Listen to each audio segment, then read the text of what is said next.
18 ans de Joseph Kabila, il y a eu beaucoup de sang, beaucoup de viols, beaucoup de guerres, beaucoup de... C'est difficile. Kasavubu n'avait pas un niveau universitaire. Il y avait Tshisekedi qui avait un niveau universitaire, mais un étudiant. Parce que l'ADN de l'unité nationale a été inscrite en nous par le sang de Lumumba. Bonjour.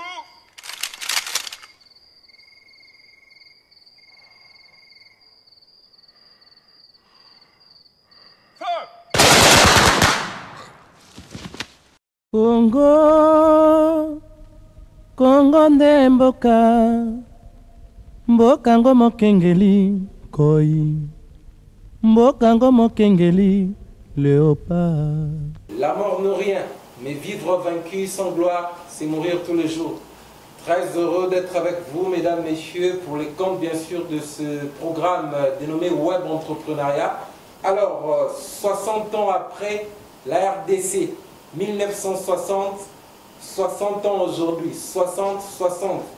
Nous avons consacré cette édition spéciale pour parler de 60 ans après notre indépendance. On va discuter avec le minant professeur Albert Kabasele Yenga. Il est docteur physicien, climatologue et le DG de l'IGC, expert climatologue aux Nations Unies à Bonn, en Allemagne. Alors, ce sera avec lui, mesdames, messieurs, qu'on va débattre les questions de l'ère.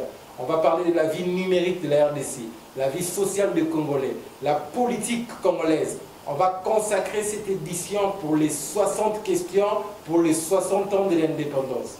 Alors, je vous conseille, mesdames, messieurs, de suivre cette émission du début jusqu'à la fin. La présentation vous fait un peu peur? Non, je pense que c'est ce que je suis, mais quand vous en parlez, c'est de la fierté pour moi. Alors, c'est de la fierté pour vous. Vous êtes climatologue, vous êtes professeur d'université. Alors, professeur, nous fêtons nos 60 ans maintenant. Je crois que vous avez vécu ça. Vous êtes mon papa, ça il faut qu'on se le dise. Vous avez vécu ça. Alors, 60 ans après aujourd'hui, la RDC a-t-elle avancé ou nous avons reculé? La réponse est mitigée. 60 ans après, la RDC a avancé sur le plan de la démographie, sur le plan de la formation non élitiste, sur le plan de la sédentarisation de la société, mais sur le plan politique, économique et de recherche, la RDC a beaucoup reculé. Donc la réponse est mitigée. Ça dépend dans quel domaine vous vous trouvez. Parce que quand Lumumba et Kasavubu se battent pour que nous soyons indépendants, le Congo belge devenu Congo n'avait pas 3 universitaires, n'avait pas 5 diplômés d'État. Il faut que le monde le sache. Et en dépit de toutes ces difficultés, le Congo a formé ses intellectuels. Nous sommes un des pays rares d'Afrique centrale à avoir formé sa jeunesse. Non, vous êtes en train de dire quelque chose d'extraordinaire. 1960, avant 1960, il n'y avait pas même 3 universités. Non, il n'y en avait pas. Lumumba n'était pas licencié en France. Non, il était diplômé d'État. Avec toute cette énergie. Justement, il était tout simplement un D6, comme vous l'appelez aujourd'hui. Kasavubu n'avait pas un niveau universitaire. Il y avait Tshisekedi qui avait un niveau universitaire, mais un étudiant.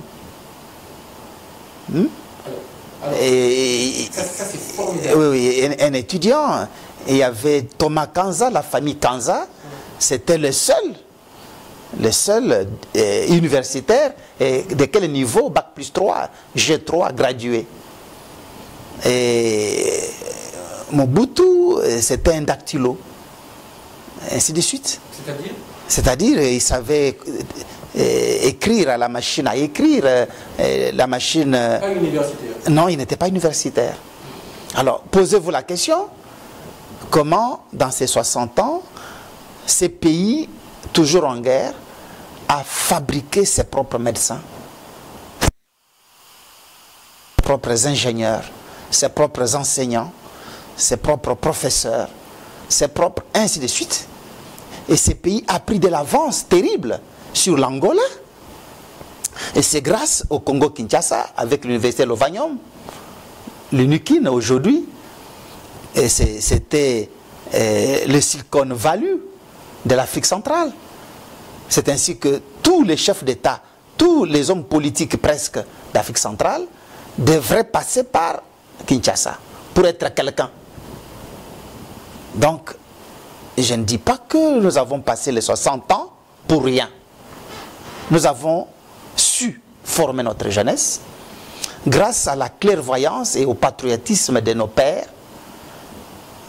Je cite l'intègre chef de l'État que le Congo n'ait jamais eu, Kasavubu. L'intègre. L'intègre et j'assume. J'assume. Vous assumez? J'assume. Et après, lui, on peut citer qui encore?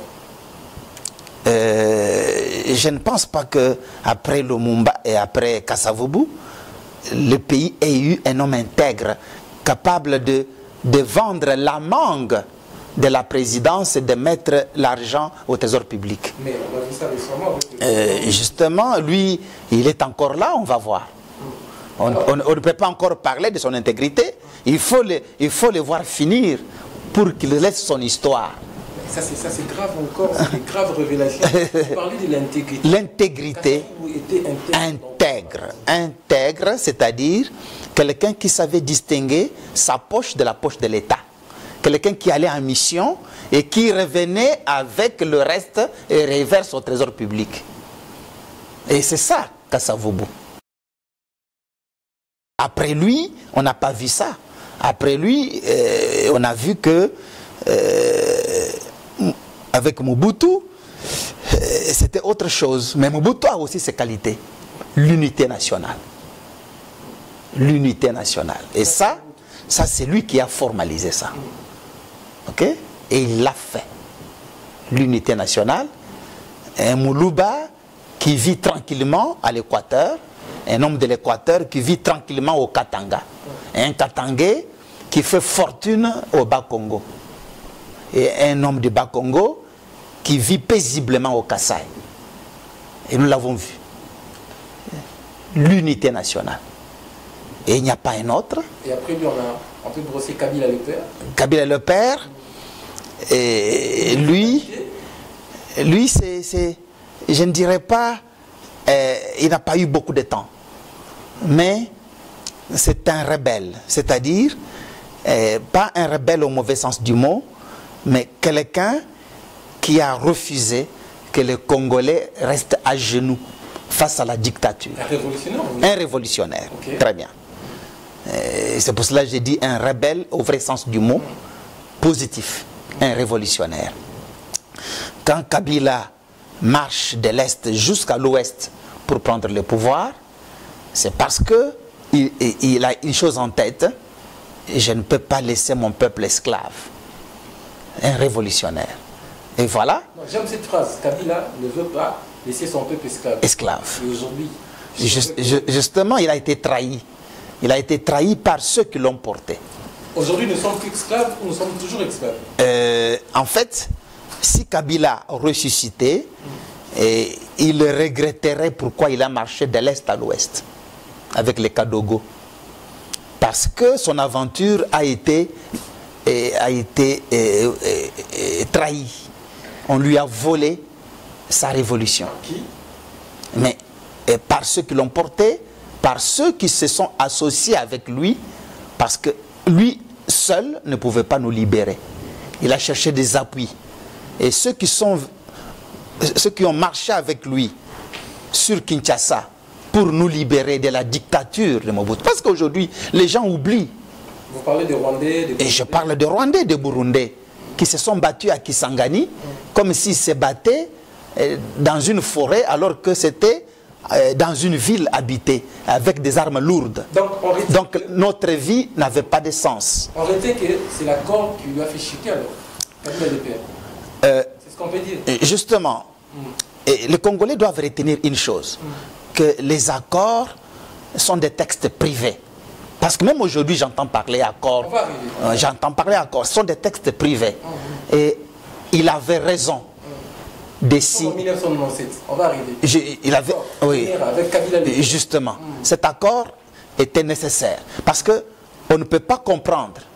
Les enfants qui naissent aujourd'hui, ils ne connaissent pas Kabila père, et ils ne savent pas qu'il y avait des hiboux sur la ville de Kinshasa, et on vous prend et on ne vous revoit plus. Mais pourquoi Ngwanda ne rentre pas au pays? Parce que tous les opposants sont rentrés. Pourquoi Ngwanda ne rentre pas? C'est parce qu'il sait ce qu'il a fait au peuple congolais. Ngwanda? Oui, Ngwanda, je le cite et j'assume. On vous suit, monsieur le professeur. Mais je suis d'accord. La diaspora. Parce qu'aujourd'hui, Ngwanda donne des leçons aux Congolais. Exact. Il donne des leçons. Il est devenu un moralisateur grâce au numérique et à la magie de l'Internet. Il nous parle. Il nous parle même de frontières qui ne sont pas sécurisées. Mais qui a insécurisé la RDC?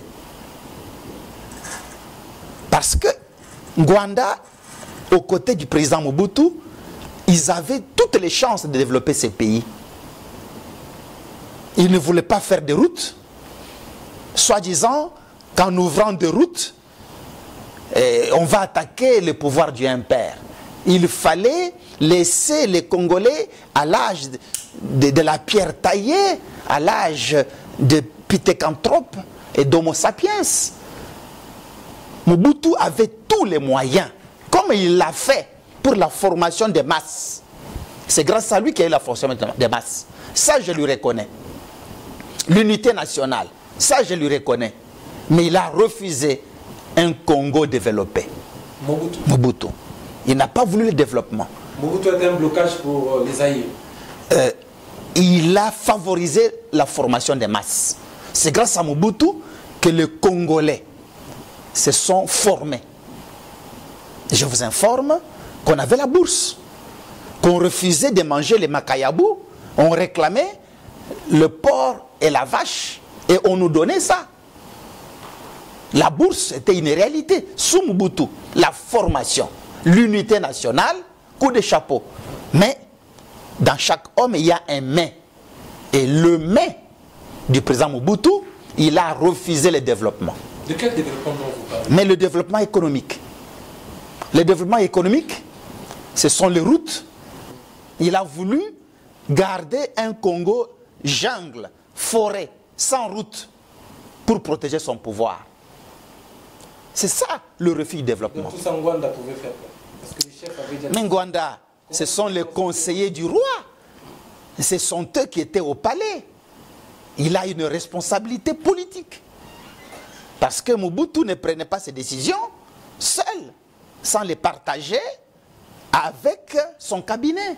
Et d'ailleurs, le pouvoir de Mobutu, c'est le pouvoir des généraux. Vous les connaissez. Hein? Et leur nom commence à disparaître aujourd'hui. C'est lui qui dirigeait la garde civile, Mbaramoto, hein? Et ainsi de suite.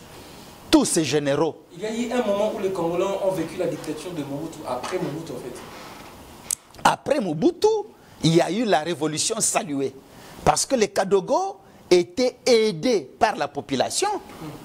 Et je vous informe que si les Congolais n'accueillent pas une armée étrangère, cette armée ne gagnera jamais la guerre. Vous avez vu le cas avec le Rwanda. Kagame a tout fait, ne fût-ce que pour prendre Goma. Il n'arrive pas. Parce que la population ne veut pas. Le jour que la population acceptera, c'est ce qui s'est passé. Tout le peuple avait vomi Mobutu. Donc, il fallait rassembler des billets de Zaïre comme ça pour acheter $100. Et la situation économique était devenue intenable. Et le peuple criait au scandale. Les enlèvements, les tueries, il n'y avait pas la sécurité. Les viols même dans la capitale. La dictature était noire et sombre. Il fallait faire tomber tout ça. Justement. Alors, d'où on a choisi la voie de soutenir Laurent Désiré Kabila. Laurent Désiré Kabila. Et Laurent Désiré Kabila a choisi la voie d'un accord. D'un accord. Alors, la grande question, monsieur le professeur, cet accord, aujourd'hui, ça a sauvé la RDC ou nous avons reculé? Cet accord nous a... Encore avec Kabila Lepé. Justement, cet accord... C'est les 60 ans, on va aller lentement avec. Cet accord de l'Émirat, aujourd'hui révélé, mais cet accord nous a permis de chasser Mobutu, mais nous a fait reculer. Parce que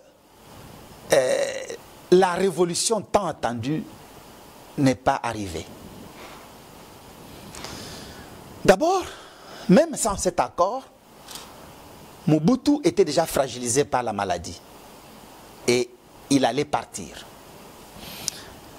Mais il allait être remplacé par un autre général, peut-être beaucoup plus virulent. Parce que c'était vraiment l'armée au pouvoir. Même si Mobutu lui-même se disait déjà civil, soit disant qu'il avait quitté l'armée, c'était un trompe-œil. Il était toujours militaire. Alors, cet accord nous a sauvés d'un régime militaire sans précédent. Cet accord a fait que des faucons comme Ngwanda ont fui le pays et une nouvelle classe sociale est arrivée au pouvoir. Pour la jeunesse qui nous suit aujourd'hui, Ngwanda, ils ne connaissent pas trop. Ngwanda, vous pouvez l'identifier à qui? À quel politicien d'aujourd'hui?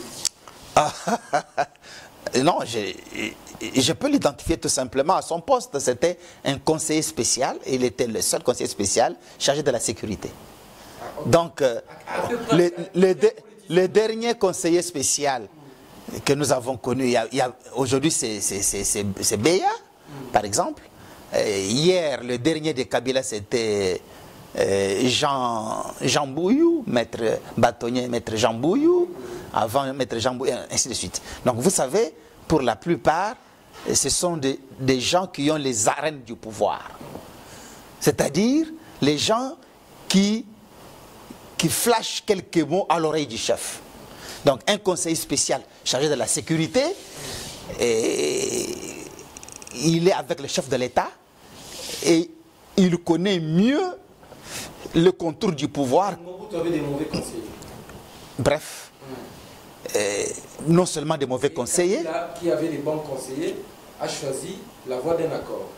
Kabila, quand il a choisi la voie d'un accord, n'était pas encore président. Je veux le mot accord. Vous savez pourquoi? J'y sais. Quand on va arriver en 2020, justement. On va vraiment parler. Justement, je suis d'accord, c'est à bâton rompu. Exact. Et il faut que nous tirions des leçons. Les retiennent beaucoup sur ce que vous dites. C'est tellement capital sur ce que vous êtes en train de nous relever. Si. C'est vraiment capital. Je veux qu'on nous suive avec beaucoup d'attention. Alors, je veux que les mots accord reviennent. Accord. Kabila a choisi la voie d'un accord pour faire tomber Mobutu. Justement. Il a fait tomber Mobutu. Il a fait tomber. Contre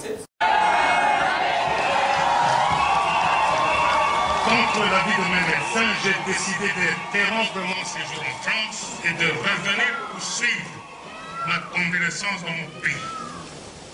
Mais voilà que les ennemis de notre peuple choisissent le moment où je suis terrassé par la maladie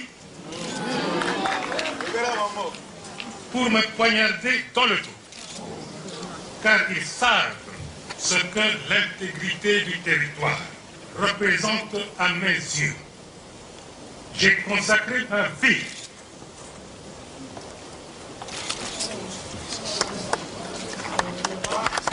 peu de temps.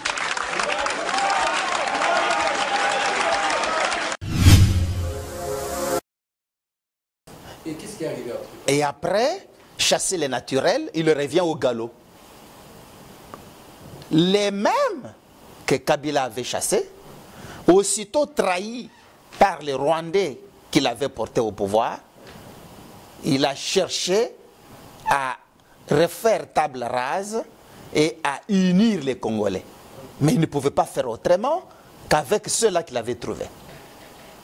Et malheureusement, cet accord-là a emporté. Il y a une chose que vous n'avez pas encore dit. L'accord que Kabila les pères avait fait, c'était avec les Rwandais qui ont piloté. Justement avec les Rwandais et les Burundais. Okay. Et cet accord s'attaquer à un projet de 35 ans de Mobutu au pouvoir. C'est-à-dire, cet accord mettait en éclat l'unité nationale. Aucun Congolais ne peut accepter qu'un centimètre carré de son pays soit bradé, pris par un État frontalier ou par les étrangers. Ça, c'est le Congolais. Mais parce qu'on veut prendre le Kivu, arrêtons d'abord nos guerres. Sauvons le Kivu et après reprenons nos armes pour nous entretuer. Ça, c'est le Congolais. C'est pour cela que ces pays résistent, parce que l'ADN de l'unité nationale a été inscrite en nous par le sang de Lumumba et par la force du pouvoir de Mobutu. Donc, je ne pense pas que le Congo, pour ceux qui font des calculs aux États-Unis et en France, que le Congo va être bientôt divisé en 4 pays se trompent, ça ne marchera plus. Ça ne marchera plus. On va arriver là, on va aller lentement. 1997 toujours. Alors, ceux qui nous ont amené la guerre en RDC ici, on peut dire c'est la Kabylie. Exactement, ils nous ont amené la guerre. La population a dit que c'est dans la bonne guerre pour chasser Ngwanda et Mobutu. Toujours le nom de Ngwanda revient. Justement parce que c'était les politiciens qu'on appelait Terminator. Et il faut que les Congolais les sachent. Pas le Kengo. Mais Kengo, qui nous a amené ce qu'on appelle la rigueur avec la Banque mondiale et qui a affamé nos parents. Ça c'est Kengo. Oui, ça c'est Kengo. Donc, serrer la ceinture, ça va s'améliorer. Lui ne fait que s'enrichir. Il demande aux gens de serrer la ceinture.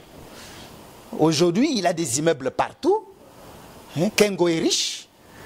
Mais nos parents se sont appauvris avec sa politique de rigueur de la Banque mondiale, patati patata. Donc, la devise selon laquelle un père servir et non se servir, c'était l'inverse de ce qu'il pratiquait. Et voilà, ces gens du impère ne distinguaient pas la poche du Zaïre pays avec leur propre poche. Il y avait des citoyens à 2 vitesses. Les autres peuvent piller, voler, c'est normal.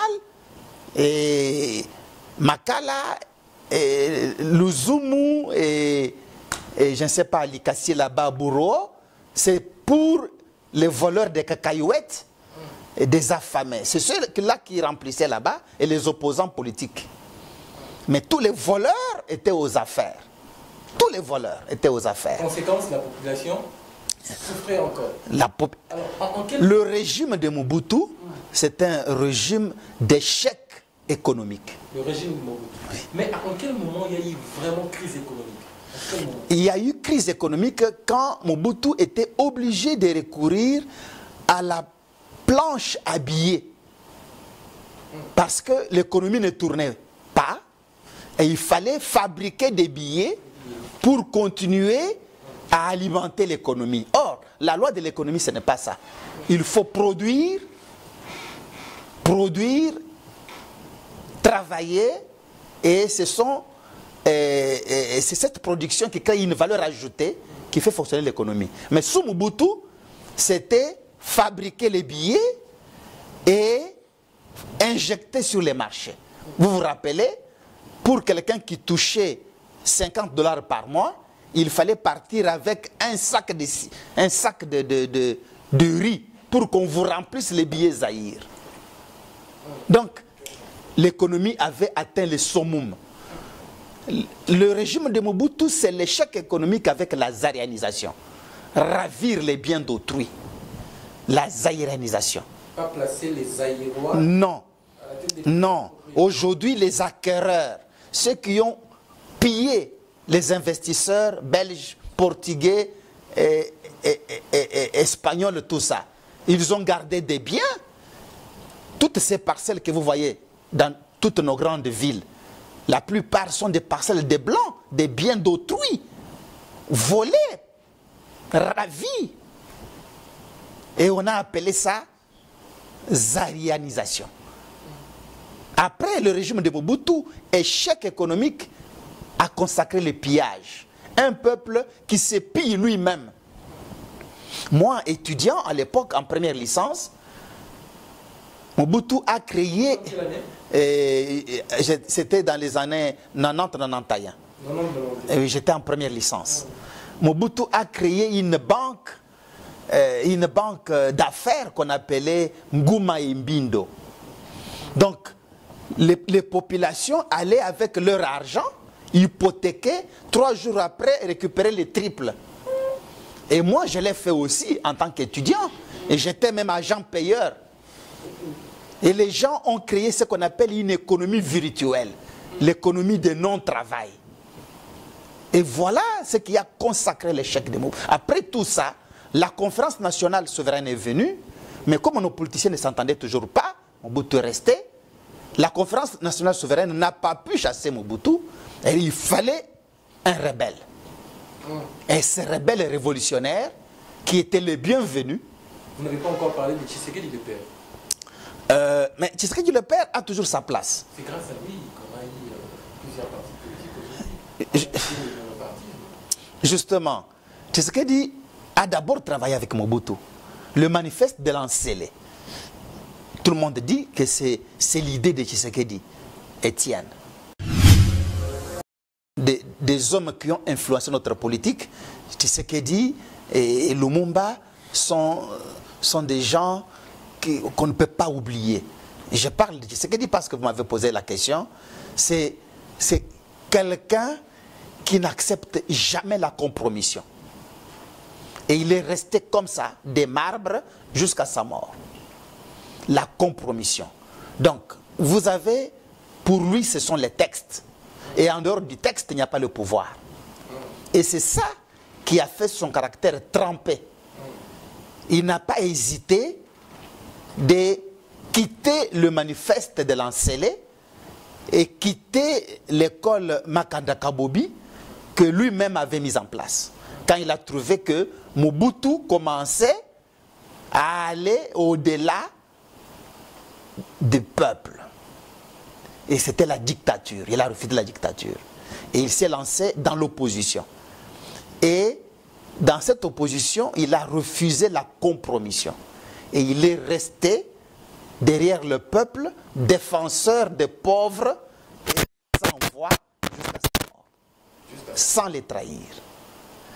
Et je peux aujourd'hui, avec fierté, dire que ces deux personnes, Tshisekedi et Lumumba, qui n'ont pas été des chefs d'État, mais ont influencé notre pays positivement, dans ce sens, que le Congo est resté Congo grâce au patriotisme de Lumumba, qui est allé jusqu'à payer un prix fort par sa mort, et Tshisekedi, qui a continué à faire peur à tous les chefs d'État, les ramenant à la raison jusqu'à sa mort. Si on me dit, qui est le père de la démocratie en RDC, je n'hésiterai pas de dire Joseph Kabila. non. Non. Non, Joseph Kabila ne peut pas être cité le père de la démocratie. Mais comment ça? Mais c'est parce que vous avez dit qu'on aille pas à pas. Oui, justement. Et merci de garder la logique. justement, je suis mathématicien, je garde la logique. Pas à pas. Restons d'abord en 1965-66 avec les Lumumba, les Tshisekedi. Justement. On va y arriver. On garde accord, on garde compromission. Avec Tshisekedi de père, on garde compromission. Avec Kabila, nous gardons accord. C'est ça le mot qui nous traverse. Continuez vos analyses. Je m'en vais vous dire que Kasavubu n'était jamais contre Lumumba. Quand on a demandé la tête de Lumumba, Kasavubu n'était pas d'accord. Mais il n'avait pas de choix. Parce qu'il faut que les gens comprennent le concept de la guerre froide. La guerre entre l'Est et l'Ouest. Donc, entre l'URSS et les États-Unis d'Amérique. La faute de Lumumba, c'est d'avoir fait appel à la Russie comme communiste. Et ça, les États-Unis ne pouvaient pas accepter.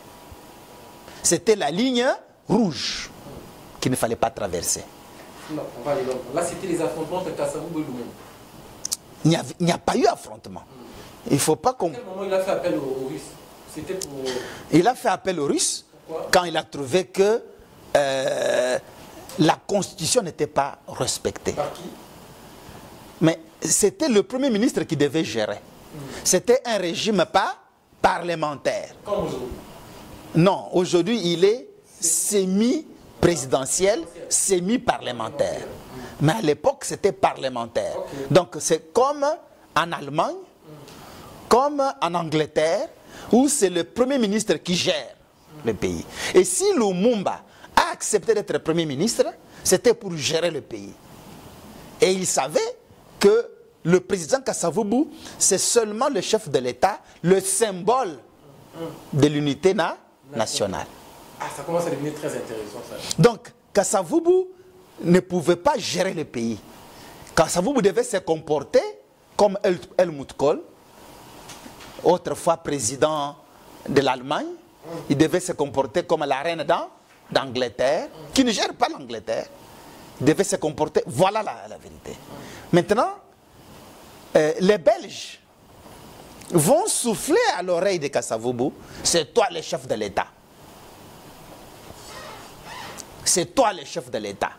Et ils vont renverser les textes. Et Kasavubu n'avait pas de choix que de faire la volonté des Belges. Parce que de toutes les façons, s'il aurait refusé, même lui, on devait le tuer. La manière dont Lumumba s'est comporté pendant le discours en présence du roi Baudouin qui était venu donc donner les textes de l'indépendance, Kasavubu était conciliant. Il voulait cacher toute la souffrance, toutes les mains coupées d'EVA, tout ce qu'il y avait comme fouet. Nos grands-parents ont beaucoup souffert, n'oubliez pas. Et quand ils ont réclamé l'indépendance immédiate et tout de suite, ils avaient raison. Beaucoup de gens disent, ce n'était pas le moment. Non, c'est parce que nous n'appartenons pas à cette époque-là, où on prenait nos filles vierges pour ne les donner qu'aux blancs. Donc on est en train de suivre une fille qui grandit, on dit, elle doit aller d'abord, il faut d'abord, son premier homme doit être un blanc. Où tout ce que nos ancêtres avaient du meilleur, c'était pour l'homme blanc. Ils étaient chosifiés, battus. Alors Lumumba a voulu vraiment revenir sur ce calvaire pour montrer que l'indépendance n'était pas un cadeau. C'était le résultat d'une lutte. Et ça, le Belge n'a pas accepté. Et comme toujours, il faut entrer dans les fruits pour détruire les fruits.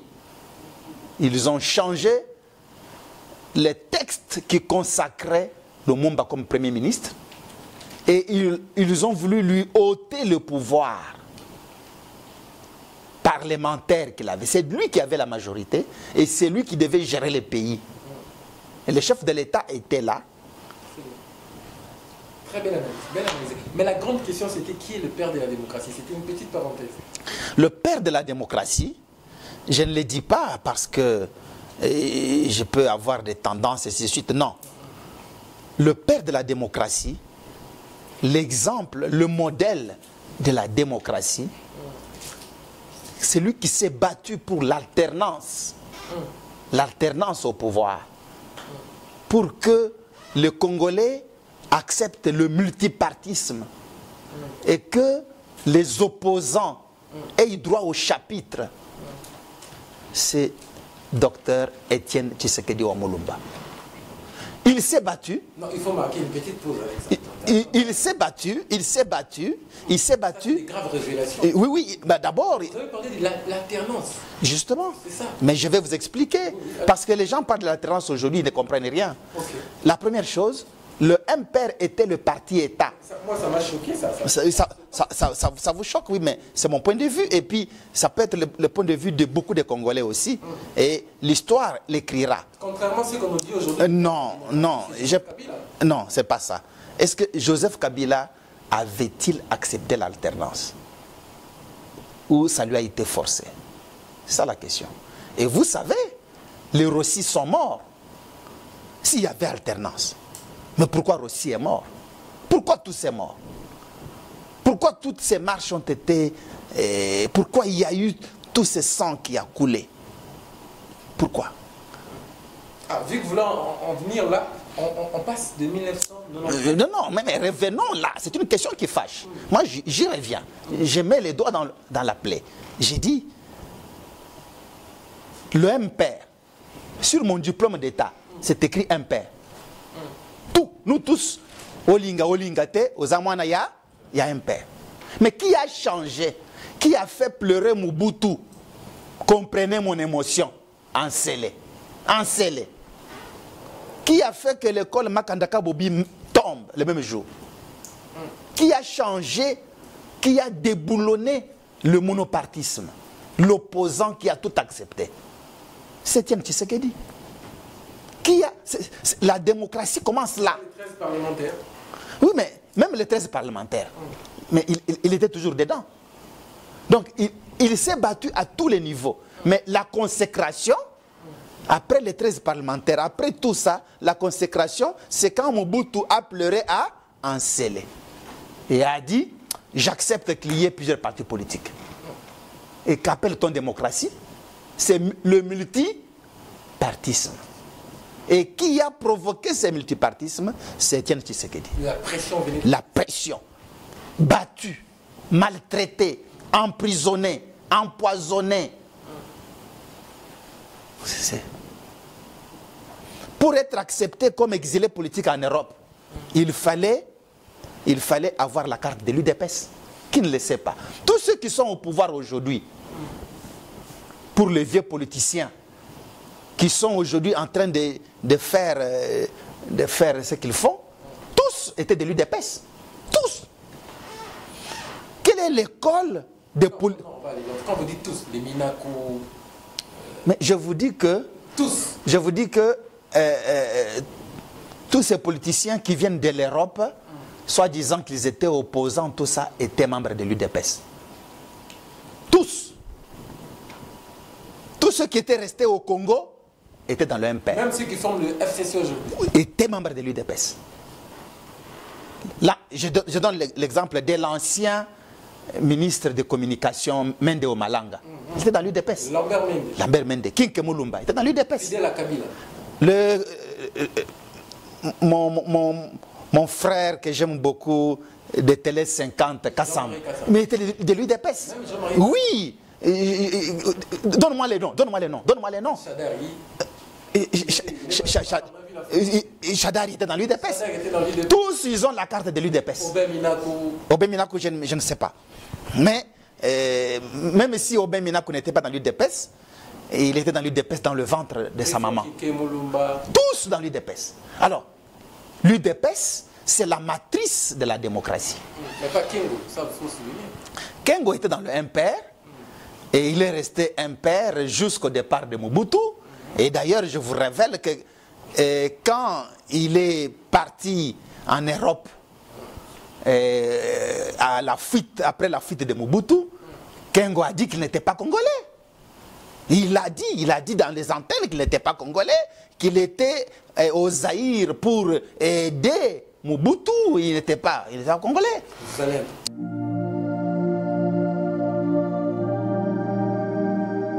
Le problème de Joseph Kabila, de très bonnes idées, quelqu'un qui n'est pas universitaire, mais très intelligent. Il est docteur en sciences. Honoris causa, je ne le dis pas de manière péjorative. On ne doit pas... Comme vous, c'est votre collègue. Non, il n'est pas mon collègue. Non, mais là, vous avez dit quelque chose. Il n'est pas mon collègue. Un doctorat d'honoris causa ne peut pas lui permettre de prendre la craie, d'enseigner à l'UPEN et à l'UNIKIN. Ça, c'est une reconnaissance.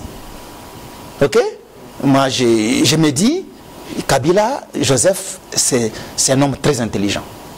Très intelligent, oui, parce que quelqu'un anglophone qui s'adapte, qui parle au bout de quelques mois très bien français, et puis qui s'exprime partout. Et non, il a fait notre fierté aux Nations Unies par ses discours et puis sa manière d'être trop réservé. Hein? Et tout ça, c'est... On retient un homme très sage. Comme la télé, c'est le temps, on retient un homme très sage. Sage et intelligent. Mais vous avez retenu aussi les sons durant son mandat. Ça, on peut retenir. 2000... Le sang, j'insiste. Sur ça. Trop de sang. Vraiment franc. Je suis... Mais ici, on est en train de parler de notre histoire. Notre histoire, oui. Quand on dira, sous quel président il y a eu beaucoup de morts, on ne dira pas Kasavubu. On ne dira pas Mobutu. Il y a eu des guerres, il y a eu aussi des morts, mais la balance des morts est lourde avec Joseph Kabila. Qu'est-ce qui causait ces morts-là? Mais c'est parce que, infiltré par des pays étrangers et entouré par des mauvais conseillers. Il l'a dit lui-même, ce n'est pas moi. Il a dit lui-même que si j'avais 15 personnes sérieuses, j'aurais développé le Congo. Je n'en ai pas. Quand un chef de l'État dit ça, c'est très important. Alors, on va aller lentement. Vous avez dit que Mobutu lui-même a bloqué le développement du Zaïre. Oui. Alors, avec Joseph Kabila. Le développement économique. Et Joseph Kabila, il a boosté l'économie du Congo. L'économie libérale a été boostée par Joseph Kabila. Par Joseph Kabila. Il faut retenir, mais au profit d'une classe. Et ça n'a pas créé une classe moyenne, tant entendu. Il y a, oui, au profit d'une classe au pouvoir. Donc, la classe au pouvoir est richissime. Imagine, quand on parle de procès de détournement en RDC, on ne parle pas de milliers de dollars, on parle des millions et des milliards. On vous dit, avec Yuma, 340 millions. Avec tel, 200 millions. Dans quel pays vous avez vu ça? Les gens détournent des millions et des milliards. Ce n'est pas normal. Qu'est-ce que tu vas faire d'1 milliard de dollars, toi seul, que tu prends au trésor public ou dans un projet, en laissant des hôpitaux dans un état pitoyable, un pays sans université? Normal, nous sommes maintenant, je ne sais pas à quel rang mondial, un pays sans laboratoire de recherche, un pays où la jeunesse n'a pas d'emploi. À quoi ça sert de tricher? Un pays que Mosengo a appelé le pays des médiocres. Ce n'est pas moi qui l'ai dit, c'est Mosengo qui l'a dit. Et médiocre pourquoi? Un pays où on commence à acheter des diplômes. On a vu. Et il comprend qu'il faut rétablir le dialogue avec la société civile. Il recourt à la Senko. Il recourt à certains opposants. Il rétablit le dialogue avec l'UDPS. Même avec la Mouka. Que la Mouka ne dise pas le contraire, ils étaient en contact avec Joseph Kabila. La Mouka? Oui, même la Mouka. Il avait rétabli le dialogue avec la MONUSCO. La MONUSCO, comme son envoyé, allait voir tous ses opposants. À l'insu de tous ses conseillers qui étaient surpris. Ça, c'est fort. Tout ça pour préserver la paix. Justement. Ça, c'est fort. Et c'est pour cela que j'ai dit, à cause de ça, on doit garder Joseph Kabila. Il sera à côté de Tshisekedi pour habiller un autre chef de l'État après Tshisekedi. Je veux voir cette scène-là. Je l'attends. Cette scène. Ceux qui veulent qu'on arrête Kabila, qu'on le tue, non. Je pense que chaque alternance, chaque peuple a ses plaies. Maintenant, là, ce qui est très fort, c'est de bâtir sur cette histoire et de dire tout ça pour ça. Préservons l'essentiel. L'essentiel pour moi, ça ne m'engage que moi, c'est de regarder cet acte fort. Il a refusé d'écouter Minako. Il a refusé d'écouter Shadari. Il a refusé d'écouter Bouchab. Il a refusé d'écouter Néhémie. Il n'a consulté personne. Tous étaient surpris. Je vous dis la vérité.